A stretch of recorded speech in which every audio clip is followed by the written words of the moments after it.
Bonsoir à tous. Bonsoir et bienvenue sur Nous et nos émotions. Il est 20 h, on est jeudi. Et c'est le rendez-vous avec Elisa Boileau. Voilà, qui est sage-femme et ostéopathe. Peut-être qu'il faudrait que je mette un petit titre, mais je ne suis pas très... Ouh, gasp. Peut-être qu'il faut le faire avant, je ne sais jamais.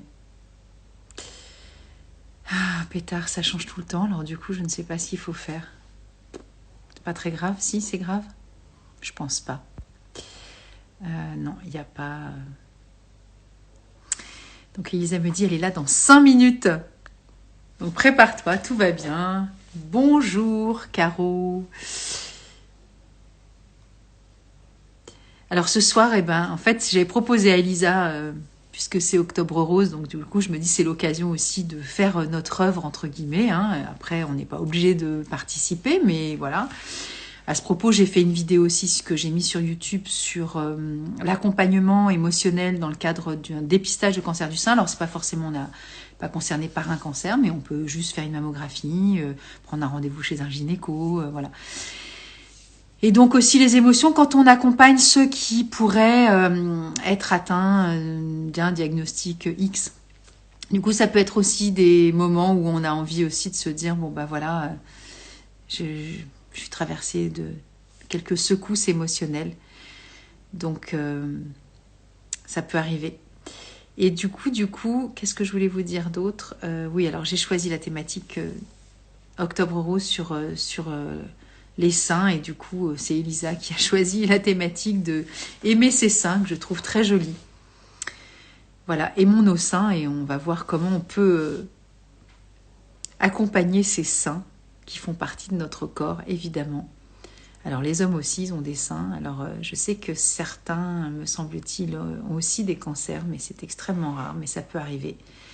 Et donc là, on va parler du cancer du sein, bien sûr, en grande majorité, c'est la femme qui est atteinte de cancer du sein. Et donc, on va voir comment on peut être soutenu, comment déceler aussi, peut-être palper les seins, et puis les seins, ça sert pas qu'un dépistage, il y a plein d'autres façons d'aimer nos seins. Est-ce que... Non, je sais même pas comment je peux faire pour mettre un titre, c'est trop tard. Bon, bah c'est pas grave, tant pis. Bonjour, bonjour. Et merci d'être présent. Je pense que c'était un titre, il fallait le faire avant. Parce que là, je trouve pas. Bon, c'est pas très grave, vous allez débarquer. Donc, la thématique, c'est aimer ses seins. Donc voilà, peut-être que vous êtes déjà au courant et du coup, c'est l'occasion de se brancher et de voir comment on peut découvrir nos façons d'aimer les seins avec une professionnelle de santé. C'est quand même pas rien.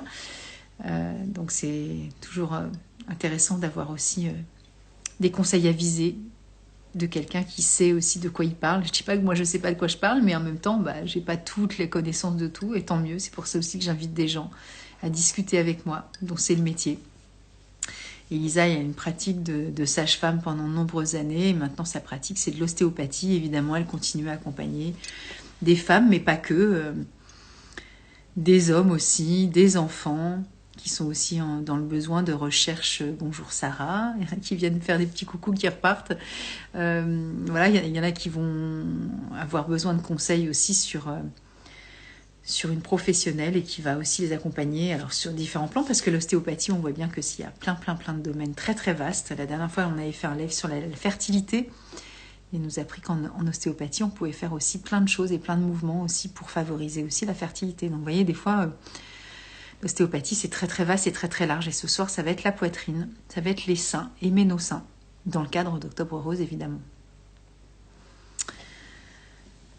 Alors j'attends qu'Elisa arrive, elle dit dans 5 minutes, il est 4, il n'y a plus qu'à attendre une seule minute. Alors voilà, je ne sais pas si vous avez eu l'occasion effectivement de faire des mammographies ou d'aller faire des échographies ou d'aller regarder, palper...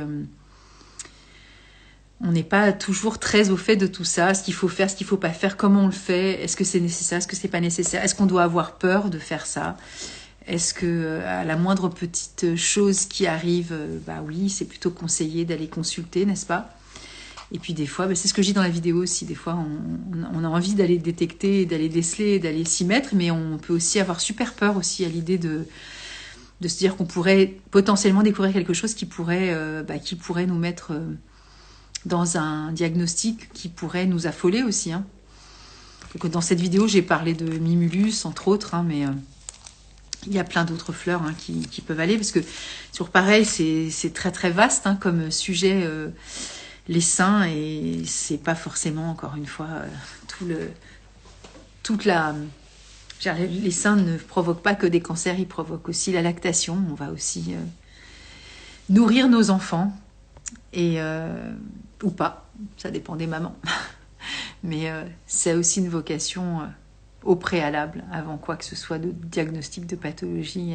Sa fonction initiale, c'est vraiment nourrir les enfants, les bébés. Donc bienvenue, j'attends Elisa Boileau qui devrait arriver, donc soyez un petit peu patiente. J'essaie non pas de meubler, mais bon, je me dis, bon allez, on va attendre qu'elle arrive.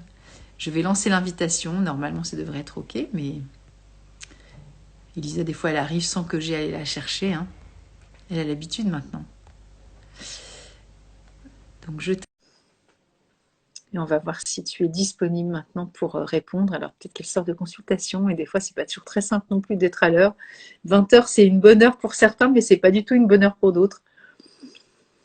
Donc pour rappel, je fais une formation pour les professionnels de santé, et donc Elisa à son cabinet à Lyon, pas ce week-end-ci, mais le week-end suivant, le 15 et le 16 octobre. Donc si vous êtes professionnel de santé et que vous voulez nous rejoindre, et ben c'est encore le moment. Il reste quelques places pour apprendre les fleurs de Bach, mais qui va être vraiment destiné à tout ce qui va concerner la périnatalité, la petite enfance. Et c'est l'occasion d'apprendre à mes côtés, aux côtés d'Elisa, qui a aussi une expérience aussi avec les fleurs de Bach. Et comme ça, on est ensemble aussi sur le sujet. Mais évidemment, vous allez apprendre en priorité, on va dire, les fleurs avec moi, parce que c'est un peu le but aussi, de s'autonomiser, de vous dire, bon voilà, vous allez aussi... Elisabeth ne peut pas participer, Elisa, parce que peut-être qu'Elisa n'est pas devant son téléphone, ou peut-être qu'elle est en voiture et elle est en train de se garer. C'est possible aussi. Donc elle va arriver. Ah ben voilà, elle est là, coucou. Donc normalement, tu vas pouvoir participer. Maintenant que tu es arrivé, c'est bon. Je te laisse arriver.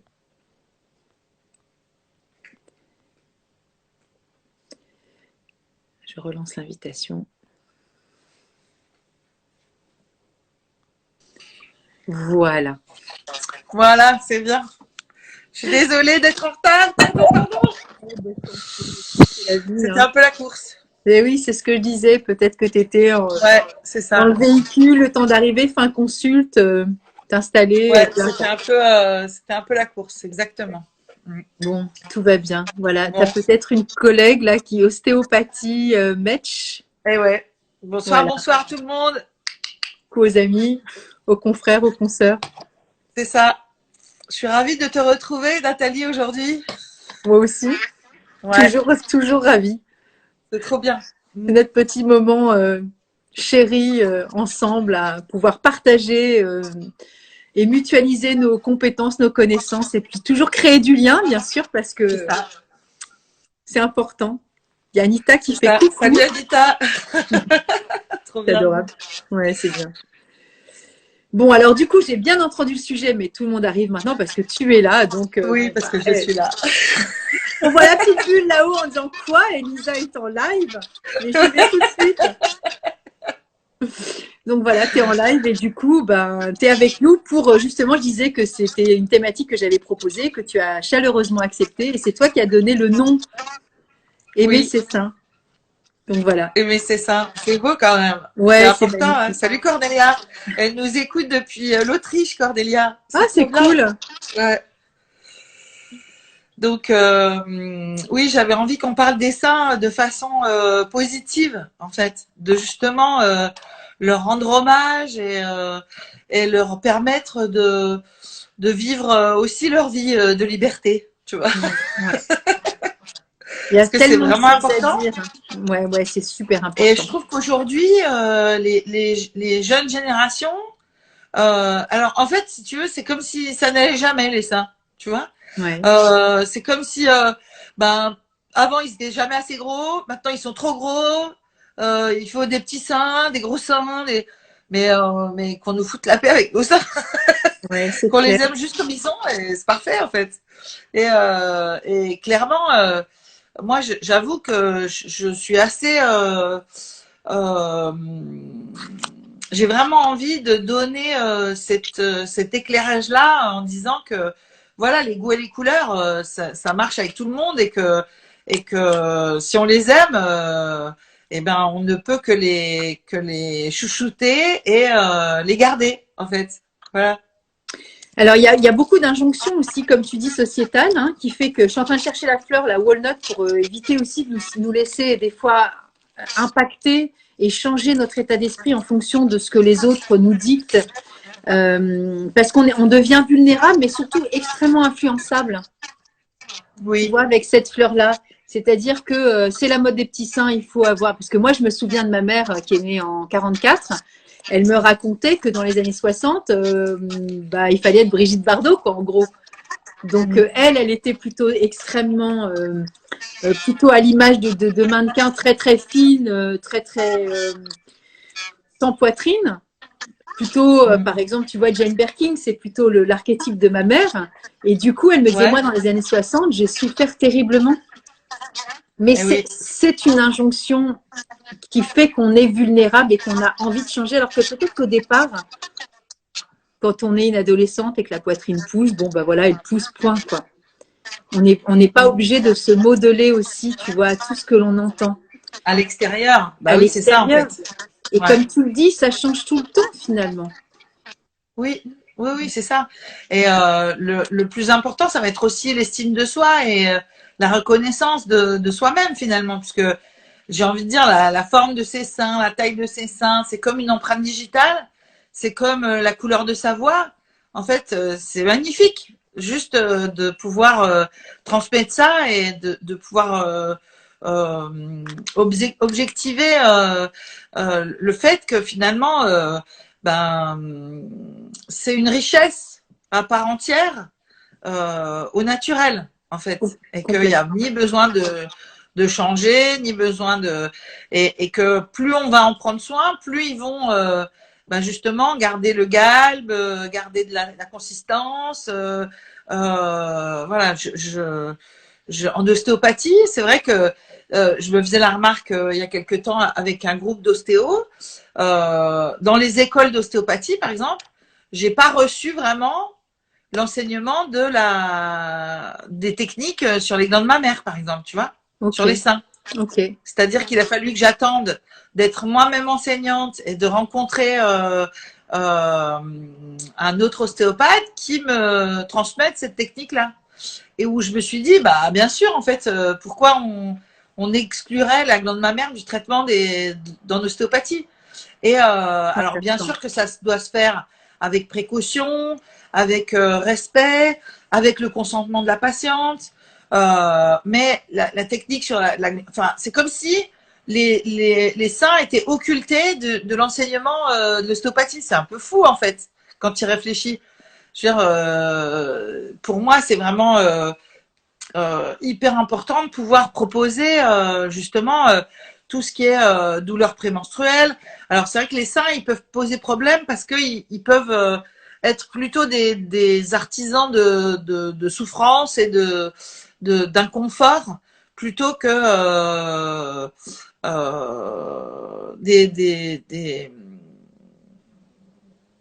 des participants à la synergie corporelle et aussi sexuelle ou à la maternité ou C'est comme s'ils avaient leur autonomie propre et qu'on ne peut pas toujours avoir une action sur eux aussi. Enfin, je veux dire, ils ont ici une oui oui fonction de lactation, ils ont une fonction aussi de désir aussi, de plaisir.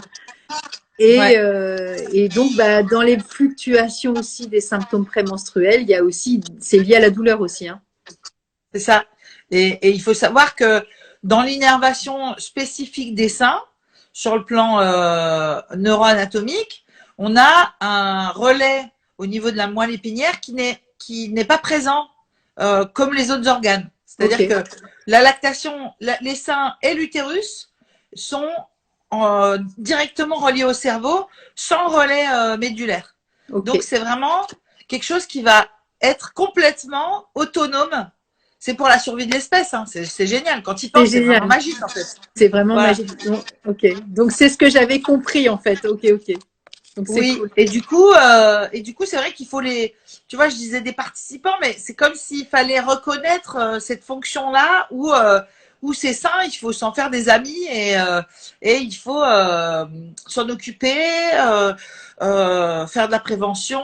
Je disais tout à l'heure que bien sûr que ça se faisait avec le consentement des patientes Ah et oui. que si ça les gêne, eh ben on peut très bien faire la palpation à travers leurs doigts, hein, et pour avoir vraiment une approche très douce et respectueuse. Donc, Complètement. le fait est que c'est sûr que l'approche de la glande mammaire, elle va pas se faire de but en blanc comme ça, n'importe comment. Moi, je sais que je demande assez facilement aussi aux ados. Tu disais quand ils poussent, mais je leur demande toujours comment c'est pour toi. Est-ce que ça te tarde d'avoir tes règles, d'avoir des seins qui poussent? Est-ce que pour toi c'est facile d'être une femme? Est-ce que justement pour accompagner les changements et on va dire la maturité qui se développe quoi en fait. Et c'est vrai que souvent elles sont un peu étonnées des questions parce que finalement on leur pose très rarement ces Complètement. questions-là en fait. Parce que des fois les parents peuvent être gênés ou parce Complètement. que mais je trouve que c'est vraiment très important de parler de ça aux ados et de leur demander comment elles se sentent simplement, où elles en sont par rapport à ça, si elles ont des questions, si elles ont mal, si elles ont peur ou si elles sont au contraire hyper excitées à l'idée de se dire qu'elles vont avoir des brassières, des soutifs. Alors même celles qui, je pense que en fonction aussi de l'évolution et de comment sont les ados, ça peut être intéressant aussi de répondre à cette demande-là, même s'il n'y a pas les seins qui poussent, finalement, il y en a plein qui ont des brassières alors que ça sert à rien. Mais pour préparer justement, pour qu'elles puissent se dire, tiens, oui, c'est quelque chose qui m'intéresse, oui, j'ai envie d'en parler, et de pouvoir effectivement avoir une dynamique déjà de préparation et d'accompagnement des changements corporels simplement. Oui, c'est ça, dans cette transition-là. Ben, du coup, tu vois, la fleur walnut, elle peut aussi faciliter les moments de transition, justement, de changement Ouais, corporel et de s'adapter aussi à ce nouveau corps qui se met en place. ouais, Ça me fait penser, tu vois, tu parlais de l'acceptation, ben, il y a une fleur pour ça, c'est crabapple. Quand on a une forme d'aversion sur la forme de sa poitrine, ou sur la taille de sa poitrine. Il y a une forme de rejet, de dégoût aussi. Il y a cette notion de oui, nettoyage euh, ou de l'impression d'avoir envie de retirer quelque chose dans Crabapple. Et ça me fait penser à oui, une ado. de non-jugement quoi en fait. Bah, le non-jugement vis-à-vis de soi, parce qu'il y a cette Ouais. notion de je voudrais retirer ça, ça me dégoûte en fait.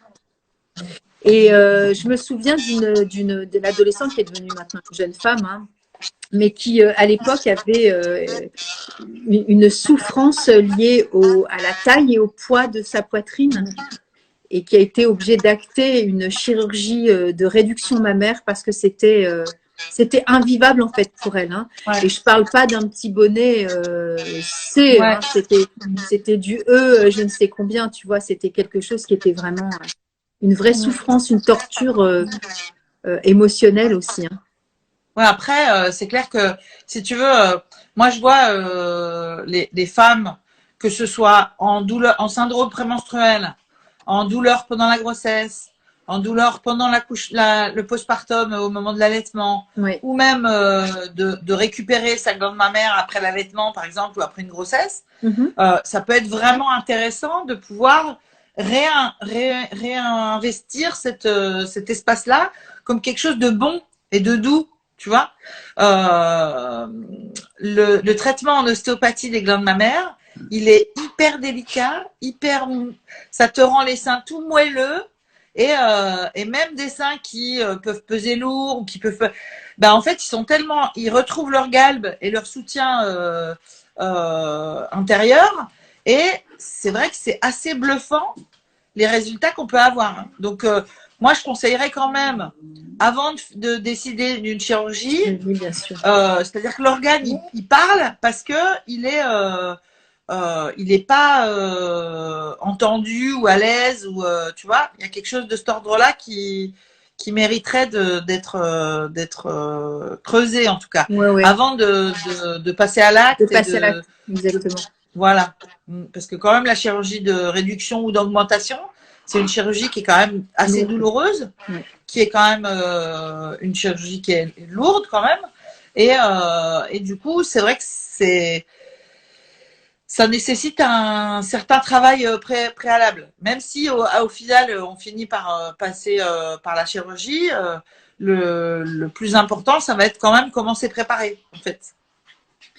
Oui, mais et dans cette préparation-là aussi, en ostéopathie, il y a aussi une préparation intellectuelle et psychique et émotionnelle. Oui, oui, parce que ça va être, si par exemple, tu vois, les parents attendaient un garçon et que finalement c'est une fille, des fois le corps il va te faire des seins énormes pour dire regardez je suis une fille et en fait si on accompagne ça dès le début ben on sait pas même si génétiquement dans la famille on a tendance à avoir des grosses poitrines, ça peut être quand même mieux intégré en tout cas et mieux vécu quand c'est accompagné que quand c'est pas accompagné. Et quand ce non-dit là de en fait on te voulait garçon est levé, au final, finalement, les seins, c'est plus un problème, quoi. Tu vois, parce que finalement, des fois, on se rend compte aussi que je me souviens d'une jeune fille, elle a changé de partenaire, et tout d'un coup, alors que c'était régulier, ses seins, c'était vraiment ça lui faisait mal au dos, machin, hein, puis elle est tombée sur un chéri qui lui a dit que c'était juste une merveille pour lui, qu'il adorait ça, et que du coup, en fait, au final, c'est devenu naturel. C'est devenu quelque chose qui est là tout à fait accepté, voire qui était tellement valorisé que finalement, à la base, elle était pas du tout contente de sa poitrine. Puis au final, elle l'a plus qu'accepté. Elle l'a vraiment embrassé, j'allais dire. C'est vachement important ce que tu dis. Moi, ça me fait rebondir un truc de tout à l'heure. Mais c'est en relation avec ça aussi. Ça m'est revenu là. J'avais une amie que j'avais rencontrée, mais je parle de ça il y a 30 ans. Elle me racontait que dans cette nouvelle relation amoureuse, cet homme-là prenait tellement soin de sa poitrine qu'il n'avait pas été le cas de son précédent compagnon, qu'il l'avait tellement valorisé dans cette poitrine qui n'était pas très conséquente selon elle. C'est toujours pareil, c'est une question d'interprétation. Ouais. Eh bien, sa poitrine avait pris du volume. Oui. Donc, s'il vous plaît, voilà. Aimons nos seins et nos seins peuvent aussi changer de taille en fait. Se modifier, exactement. Et il y a aussi beaucoup de femmes qui après une grossesse ou après des allaitements se disent oh là là j'ai plus de poitrine, j'avais un bonnet galbé et là tout d'un coup j'ai plus rien. Mais pour moi c'est aussi parce que j'ai bien vu qu'il y avait des femmes qui arrivaient à faire des allaitements même de 1 an et demi et qui arrivaient à avoir des poitrines galbées. Donc il y a aussi le positionnement de où est la mère, où est la femme, est-ce qu'on a le droit de garder sa sexualité pendant l'allaitement, comment on se positionne aussi par rapport à son couple et sa maternité, ses enfants, et de pouvoir vraiment aller revisiter toutes ces notions-là pour justement être dans une dynamique différente et justement peut-être modifier effectivement sa poitrine. Hein.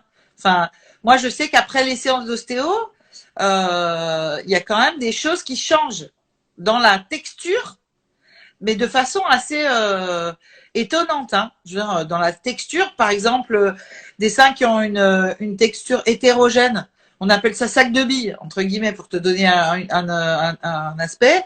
Et avec des petites mastoses, des adénomes, tu sens des boules à l'intérieur du sein.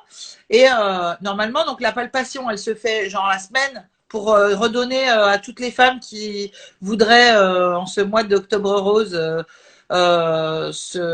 faire des autopalpations.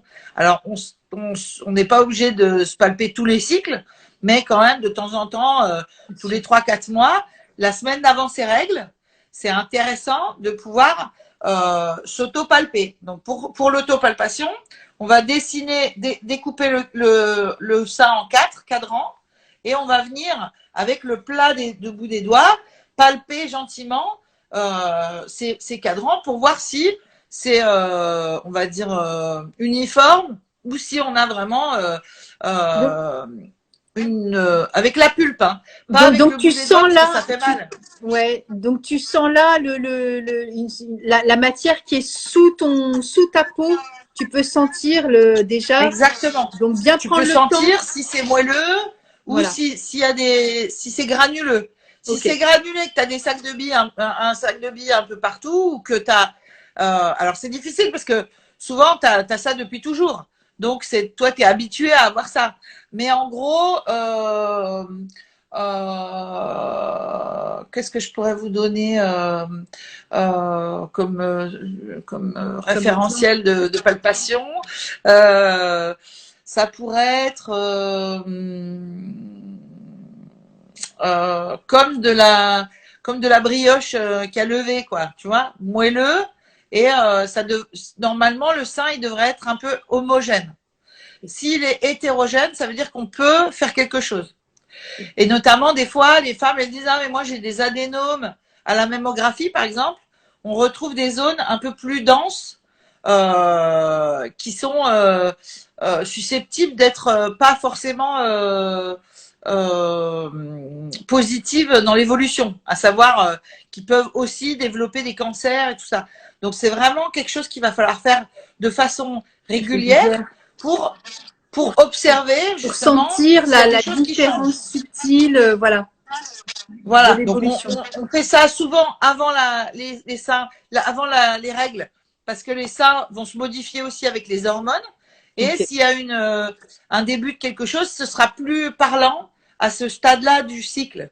Donc vraiment masser un peu partout et voir si à la palpation on sent, généralement tu peux sentir comme un ganglion ou une boule.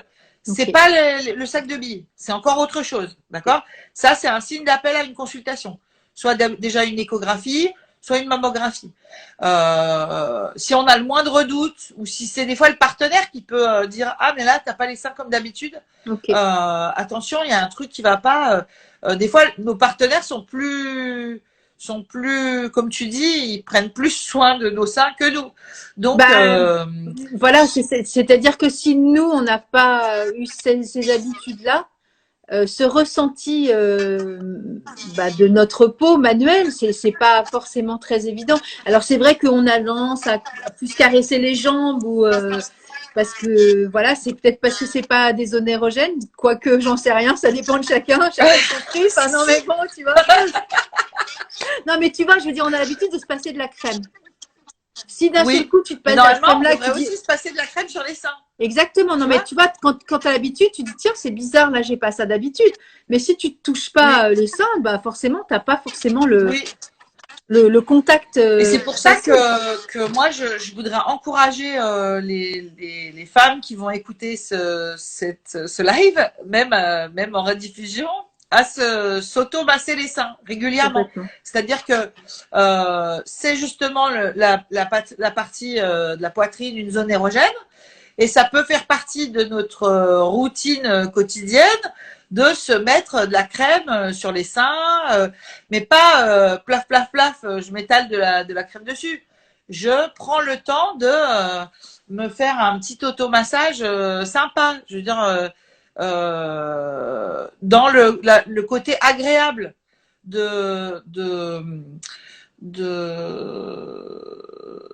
la nature et de ce qu'on peut prendre le temps de faire avec le ressenti de soi-même. Tu vois, c'est pas tout à fait de la masturbation, mais c'est quand même sensuel. Tu vois, c'est en ça que j'aimerais bien éveiller un peu les consciences. Les consciences, voilà, pour justement que le sein soit pas quelque chose. Tu vois, pour certaines femmes, c'est de la déco. Ouais, tu vois, je comprends ce que tu veux dire. C'est un peu quelque chose qui est objectivé de façon déshumanisé et qui est laissé pour compte. Comme si c'était un peu débranché de sa conscience personnelle et de ses c'est pour ça que dans le terme du début du titre aimez vos seins, ben l'amour des seins c'était vraiment aller au-delà de juste faire de la prévention. Pour moi, ça suffit pas la prévention. C'est-à-dire que c'est vraiment important de dire ben je vais découvrir cette nouvelle partie de moi-même, par exemple. Ça peut être ça. Et clairement, on se rend compte que petit à petit, quand on peut rebrancher cette partie-là dans la sensualité, dans la sexualité, eh ben, il y a beaucoup de choses qui vont s'ouvrir aussi dans l'acceptation de l'organe, en fait.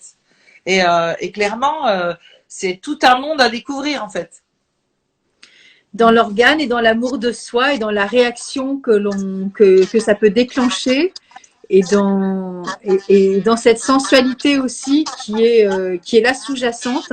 Alors qu'on peut redécouvrir aussi avec l'allaitement, mais pas que. On peut aussi le faire tout seul. Bon, on va pas s'allaiter soi-même, c'est pas ce que je suis en train de dire, mais oui, non, mais bon. C'est vraiment c'est d'une grande sensibilité cette partie du corps. Et puis quand on a enlevé tout ce qui était douleur et inconfort, eh ben il reste quoi? Il reste le plaisir. Hein. Donc n'oublions pas que quand même la glande mammaire, elle est hyper sensible à l'ocytocine. L'ocytocine, c'est l'hormone de l'attachement, de la confiance en soi, de la confiance en l'autre, de l'amour de soi, de l'amour des autres. Et donc, c'est des machines à sécréter de l'ocytocine, les seins. Donc, c'est vraiment aussi quelque chose qui va vous permettre d'accéder à un autre degré de plaisir, peut-être. Hein, et le fait de réintégrer ses seins dans sa sexualité, dans sa sensualité, dans son schéma corporel, dans son quotidien. Bah, bien sûr. Voilà. Et ben ça va être quelque chose de vraiment très très important et notamment je vois aussi pour les femmes qui ont eu des mastectomies avec un sein qui a été enlevé, reconstruit ou pas reconstruit. Hein. Aujourd'hui, la question elle se pose entre est-ce que tu veux 2 seins en plastique très bien reconstruits ou un seul sein mais qui est très réceptif et parce que quand on reconstruit la poitrine, on est obligé de reconstruire les 2 côtés. Et des fois, au niveau sensibilité du mamelon, eh ben, on perd un peu en sensibilité. Donc, voilà, moi, j'ai de plus en plus de femmes aujourd'hui qui disent, bah, moi, je préfère garder mon sein d'origine et avec un mamelon qui va répondre aux stimulations de mon partenaire. Et il y a par exemple, je crois que c'est le site, ça doit s'appeler sur Instagram, vous le trouvez, ça doit être les monocyclettes. On le mettra en commentaire peut-être. Ouais, ok. Ils font des super sous-vêtements pour un seul sein par exemple. Et ça, c'est des brassières trop jolies avec plein de petites dentelles et où ça peut fonctionner. Et donc, je suis en train de chercher en même temps. Voilà, c'est tout un univers qu'on va pouvoir aussi accompagner et ouvrir et nous permettre il y en a qui font des tatouages super beaux pour justement travailler tout ce qui est cicatrices.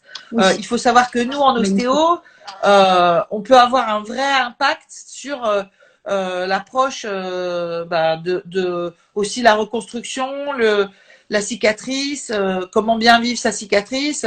C'est vrai que quand tu as une cicatrice qui finit par devenir un cheveu et que tu n'as pas aucune gêne et que ta circulation lymphatique elle fonctionne bien, que le bras est tout bien et que tu as juste un cheveu qui fait ta cicatrice, finalement pour l'intégrer c'est beaucoup plus facile que si tu as une cicatrice qui est très kéloïdée, très adhérente ou des fois où tu te dis bah oui là ça me plaît pas et je veux refaire une chirurgie.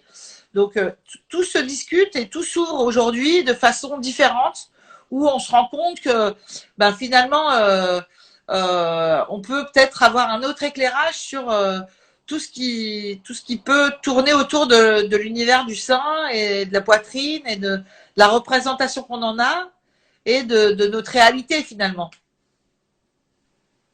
Et par rapport à la cicatrice, Crème Rescue, tu as déjà essayé? Oui, Crème Rescue, c'est magique. Que ce soit sur les cicatrices de césarienne, les cicatrices d'épisiotomie et les cicatrices de sein, c'est vraiment à conseiller au quotidien. J'ai envie de dire pendant au quotidien, pendant les 3 premiers mois de la cicatrice, où il faut la masser, redonner de la mobilité entre les différentes épaisseurs et se retrouver vraiment toute cette souplesse qu'on peut avoir sur les tissus. Avec la crème rescue, tu peux carrément faire un espèce de palpé roulé et ça va être vraiment intéressant pour libérer les adhérences aussi en profondeur. Ouais, c'est super intéressant parce que moi je la proposais aussi, mais sur les seins au global en fait, hein, pas que sur les cicatrices, mais sur les douleurs mammaires en fait. Hein. Ça peut, Oui. voilà, dans les symptômes prémenstruels ou même, alors c'est pas de l'engorgement dans le cadre de l'allaitement, mais il y a des moments où les seins sont très gonflés. Après, si tu veux, si on fait la technique en ostéo pendant la grossesse, tu vois là, j'ai eu une femme là qui était en fin de grossesse, qui m'a dit en début de grossesse, ouais, j'ai un peu des douleurs au sein, est-ce que tu peux pas regarder donc je lui ai fait le traitement en ostéopathie. Là, elle accouche normalement la semaine prochaine. Elle m'a dit, j'ai pas eu une seule douleur au sein de toute la grossesse. Donc là, je lui ai refait, parce que moi, j'ai trouvé à la palpation que il y avait besoin en fin de grossesse de refaire pour retrouver de l'homogénéité et pour qu'elle puisse passer une montée de lait en douceur. Oui. Mais ça, c'est de la prévention qu'il faudrait faire à toutes les femmes quasiment. Parce que clairement, pour apporter plus de confort, plus d'efficacité à la montée de lait, plus de rapidité et tout ça pour que le bébé puisse téter comme il faut, ben plus le sein il est homogène et plus il est prêt à fonctionner, plus ça va être facile de mettre en place tout ce qui est lactation et processus d'éjection du lait. Voilà, donc c'est vraiment hyper intéressant de les prévenir, les femmes, et de leur dire que elles peuvent carrément avoir cette option-là si elles ont des douleurs sur les seins. Mais en complément du traitement ostéo, la crème rescue, bien sûr, alors là, à 300%. Hein. Bah ouais, c'est fabuleux. Et du coup, dedans, il y a de la fleur dont on a parlé, crabe apple. C'est ça. C'est ça. Ça va apaiser aussi tous les tourments, en tout cas, les tensions qu'on a aussi dans ces moments-là, quoi. Ça va et puis j'ai envie de dire, le rescue, moi je le propose assez aussi facilement si par exemple il y a eu des agressions sur les seins, parce que c'est quand même des parties où ça peut être aussi des zones de vulnérabilité et d'agression. Okay. Et du coup, quand il y a eu des violences, voilà, et ben en fait le fait de remettre de la crème rescue pour se reprendre contact avec son tissu et son corps, et ben ça peut vraiment à la fois aider la reconstruction du tissu, enfin le reconfort du tissu en direct, mais aussi le permettre de mieux le digérer et de redire ah ben non, mes seins c'est quand même à moi, même si ça a été violenté, je peux les récupérer en bon fonctionnement, en sécurité aussi. Ouais, en sécurité, ouais, et en confiance aussi. En fait, on parle aussi de rescue comme le remède d'urgence dans les stress post-traumatiques. Donc, c'est intéressant parce que toi, c'est ton job de faire le stress post-traumatique sous les doigts. Tu les sens, les stress qui sont vraiment implantés sous la peau, en fait. Et nous, on s'en rend pas compte. On n'est pas ostéo non plus, mais on sent qu'on va pas bien. Et c'est inscrit. Souvent, les gens, ils sont étonnés de voir qu'on arrive à retrouver des traumatismes qui ont été même très anciens. Très longtemps. Mais le corps, il garde les mémoires de façon... c'est époustouflant, hein, tout ce qu'on peut garder en mémoire. Et les gens, ils me disent, mais est-ce que tu lis dans les pensées? Non, je lis pas dans les pensées. Mais simplement, je vais dire que avec mon toucher, je vais décoder ce que va me raconter le tissu de la personne. Et clairement... je dirais, allez, 8 femmes sur 10, elles ont des seins qui devraient être traités. Et ça va permettre d'améliorer aussi le futur de l'évolution du sein tout au long de la vie de la femme. Et la grossesse, l'allaitement, mais aussi la ménopause, par exemple. Des seins qui feront pas mal au moment des cycles vont passer une ménopause beaucoup plus agréable, on va dire. Et si c'est pas le cas, il faut travailler dessus et savoir que en ostéo, on peut travailler sur les seins.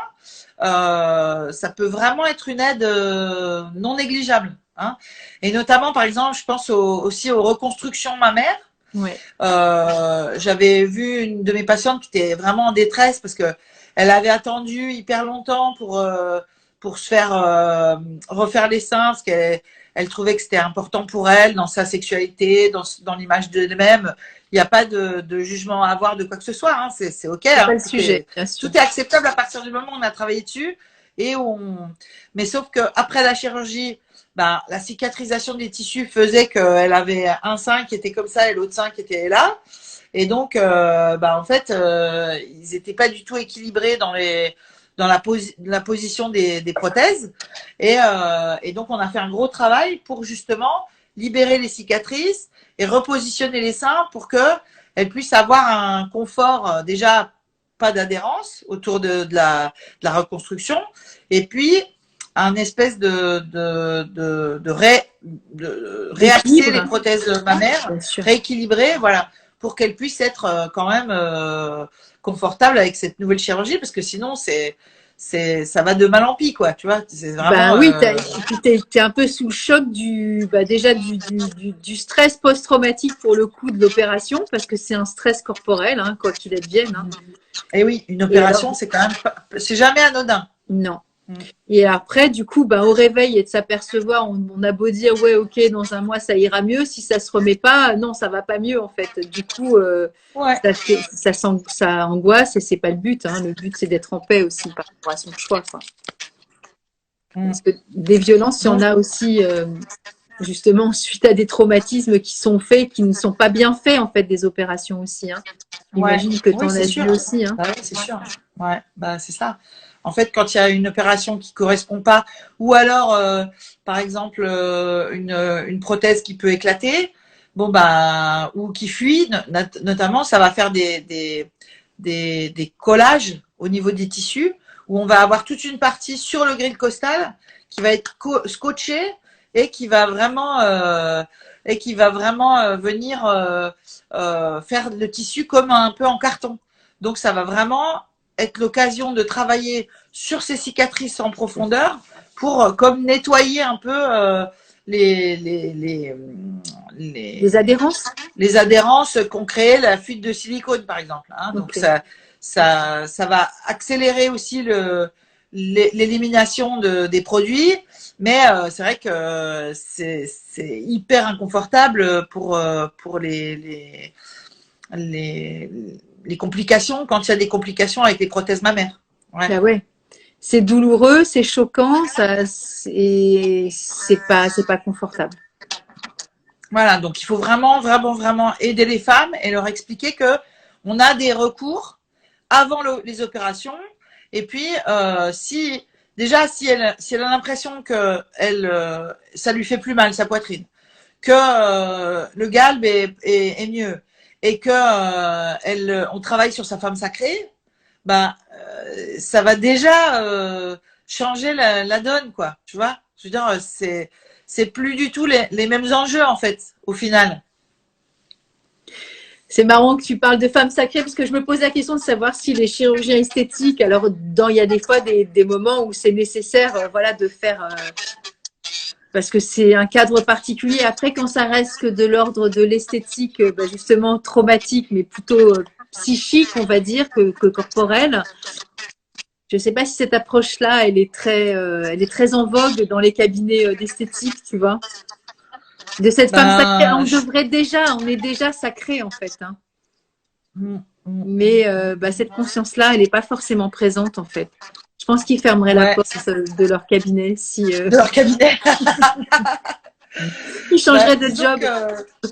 Ouais, je sais pas, mais en tout cas, non, parce qu'on est content de les trouver, les plasticiens, quand il faut reconstruire des choses et quand, Ça, je suis d'accord. enfin, Je parle ouais, de cette démarche de absolument vouloir transformer toutes les femmes selon leur desiderata. Alors, je sais oui, qu'il y bah, a, c'est sûr que c'est un peu la chirurgie plastique et Photoshop, quoi, tu vois. c'est Enfin, ça, on se rend compte qu'il y a quand même des dérives et que il y a quand même des chirurgiens qui sont quand même consciencieux et qui vont bien dire, sûr, qui vont des fois refuser de faire des complètement. opérations si les femmes sont trop jeunes.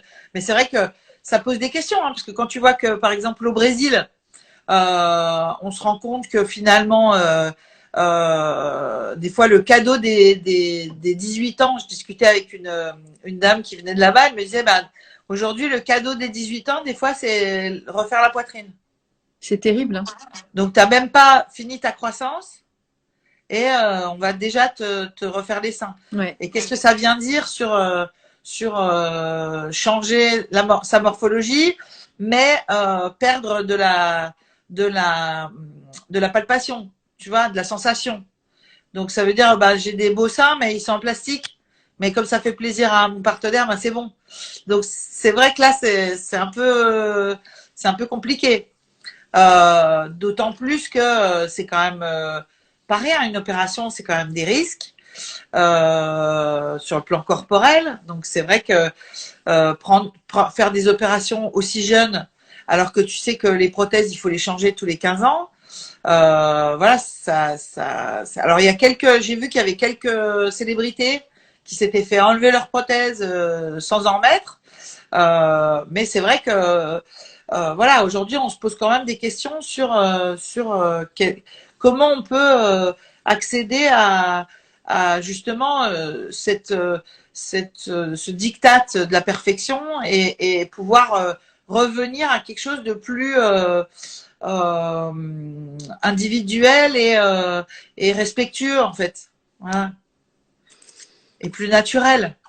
bah, en fait, quand je parlais de Walnut, c'est ça, tu vois, c'est dictat et d'être complètement influencé par des injonctions sociétales et des injonctions parentales aussi.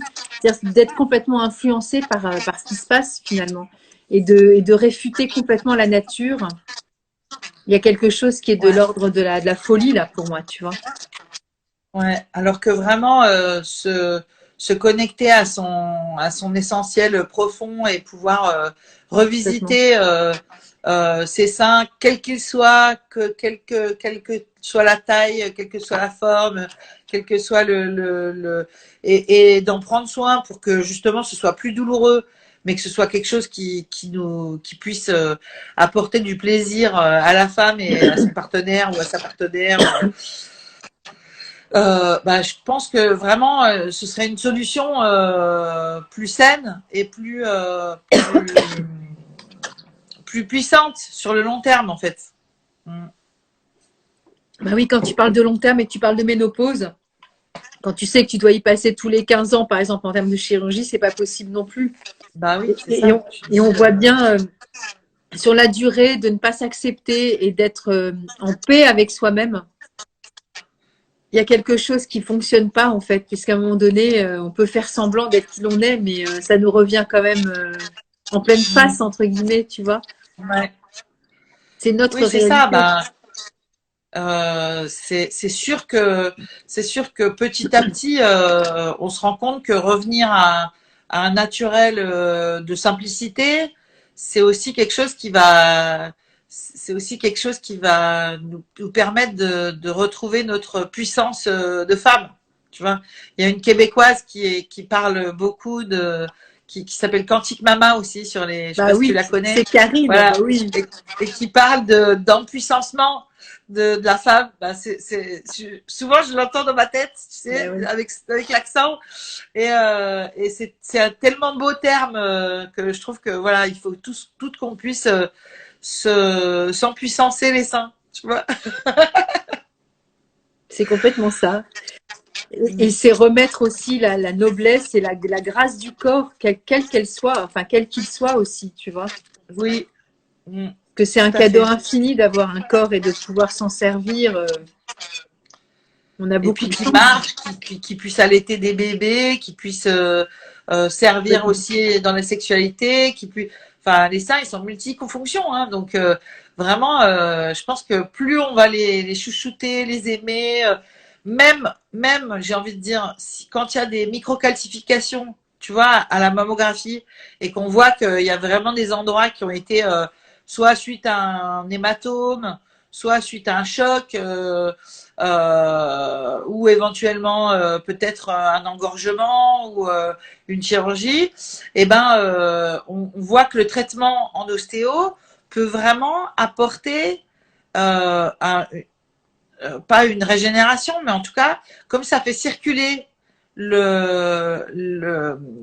comme ça fait plus circuler tout ce qui est sang, lymphe, et que ça restructure vraiment la glande mammaire, et ben bizarrement, des fois, on peut quand même voir, moi je veux dire, alors j'ai pas d'études, donc je peux pas vraiment avancer ça comme une preuve absolue, mais en tout cas, cliniquement, on va dire que j'ai eu beaucoup de résultats où les femmes revenaient, alors qu'elles avaient des microcalcifications à la mammographie, elles revenaient après les traitements ostéo avec pas de microcalcification.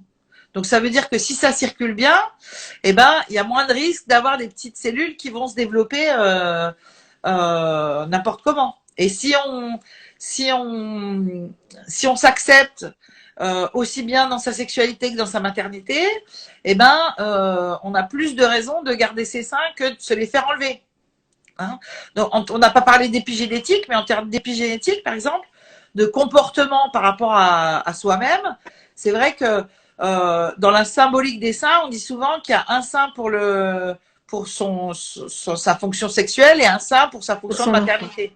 Hein, et que voilà, mais en gros ils sont multipastos, hein, et plus on va les honorer, j'allais dire, dans ces fonctions multiples, et ben plus ça va être quelque chose de sain et de leur redonner la capacité de se réparer s'il y a une petite cellule qui déraille et de pouvoir vraiment leur donner une place à part entière dans notre schéma corporel et de notre structure de base, en fait. Ouais, et tu vois dans Crab Apple, je t'écoute et en même temps ça va vite dans mon cerveau, mais tu vois dans Crab Apple, dans cette fleur de la non-acceptation de soi, quand on relit le texte de Bach, il nous dit aussi qu'on est trop attaché aux détails et on peut passer à côté de quelque chose qui a plus d'importance, mais que nous, on n'accorde pas. Ça veut dire que là, on peut être aussi des fois focalisé sur la forme de notre sein. Ouais. Et on va focaliser dessus à vouloir faire de la chirurgie ou vouloir en avoir plus, on va en avoir moins, enfin bon, peu importe. Et du coup, c'est pas ça que nous propose Crab Apple. Crab Apple nous dit, OK, tu es comme ça et ne focalise pas dessus, ça fait partie du tout. Oui. Et si tu le changes, tu l'améliores, tu le déméliores, j'en sais rien, je sais pas comment on pourrait dire. Eh bien, en fait, ça fait plus partie du package. Tu transformes quelque chose, ça veut dire que tu veux le retirer, mais pourquoi tu l'acceptes pas comme il est, faisant partie d'un tout, en fait? C'est ça. Alors, ça, c'est vachement important. Sachant qu'on peut, qui doit être pas douloureux, en fait. Tu vois, qui doit pas créer de douleur. S'il crée des douleurs, c'est qu'on peut travailler dessus. Ouais. Voilà. Donc je pense que, tu vois, quand il y a un problème, il faudrait pouvoir se faire un petit protocole. Peut-être qu'on fera ça quand on sera ensemble à notre stage avec plaisir. Bientôt. On pourra peut-être faire des petits protocoles pour justement mettre en place peut-être un fonctionnement un traitement en ostéopathie avec une fleur qui va permettre aussi de finaliser le traitement, par exemple. Exactement. Ça dépendra de la demande initiale parce que c'est, tu vois, je pense à plein de trucs. Bon, là, j'ai parlé de Crab Apple, mais admettons, mon mec, il aime que les grosses poitrines et si j'ai pas une grosse poitrine, il va me quitter, j'ai peur d'être seule. Oui. Donc, tu vois, ça peut être Mimulus aussi. Oui, c'est ça, ouais. Tu vois, ça va être adapté beaucoup en fonction de la demande. Ouais, exactement, clair. Tu vois. Donc bon. Non, mais quand je parle de protocole, on n'a pas de protocole non plus en ostéopathie. Hein, donc voilà, je me doute bien qu'il n'y a pas de protocole c'est clair. de fleur de bac non plus. C'est important aussi d'en parler parce que ça peut faire partie de nos protocoles internes, en fait, d'avoir des espèces de croyances. Mais bon, on est fait comme ça. Hein. On a des dictats internes sur notre poitrine qui ont aussi des conséquences sur notre sexualité, sur notre capacité d'allaiter ou pas, sur notre capacité d'être une bonne mère ou pas, ou d'être une bonne épouse ou pas, ou d'être bonne copine, on s'en fout. Les seins, c'est pas anodin. Ça parle de plein de trucs, en fait. C'est ça. Super. Donc, eh ben, il est presque 21h. Ouais. On en a C'est passé comme un éclair, comme toujours, hein, cette comme soirée, ouais. Bon, on déflore pas le thème prochain, mais on va parler du corps, évidemment, comme d'habitude. Ouais, c'était un plaisir d'être avec toi. Comme d'habitude. J'espère que vous ferez bon usage de ce live, parce que c'est vraiment important de prendre soin de ses seins. Voilà. Eh ben, bonne soirée, Elisa. Bonne soirée à tout le monde et à bientôt. Et je mets ce live en IGTV sur YouTube, blablabla, comme d'hab. Allez, bisous. Ciao.